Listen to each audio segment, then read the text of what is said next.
ଆଚ୍ଛା ଚାକିରି କୋଉଠି ମିଳିଲା? ନାଇଁ ବା କଣ ପାଇଁ? ମୁଁ କେମିତି କହିବି?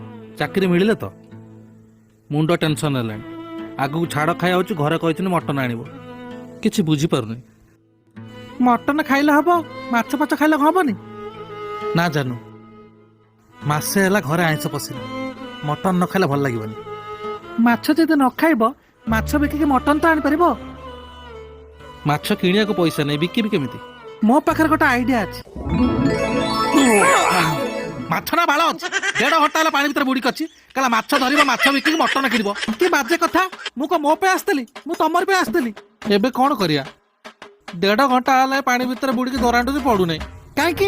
ଏବେ ପରା ତୁ ମତେ ନାଲି ଆଖି ଦେଖଉଥିଲୁ। ଶଳା ଗରିବ। କେହି ଦେଖିନାହାନ୍ତି, ଚାଲ ପଳେଇବା, ନହେଲେ ଲୋକ ଦେଖିଲେ ହସିବେ। ରୁହ ମୁଁ ଯିବି। ଲୋକ ହସା ହବା କଥା। ଇଲେ ବୋଇଲ, ହାତ ଟିକେ ଧରିକି ହେଲ୍ପ କଲ। ଗୋଡକୁ ମୋର ଗେଣ୍ଡା କାଟି ସାଇଲେ। ହଉ ଆସ। ତମର ତ ଖାଲି ଗେଣ୍ଡା କାଟିଛି, ମୋର ନା ଭିତର ସାର ପାଣି ଖାଇକି କୁଣ୍ଡେଇ ହେଲାଣି ପୁରା। ଘରକୁ ଗଲେ ସୋରିଷ ତେଲ ଟିକେ ମାରିଦବ।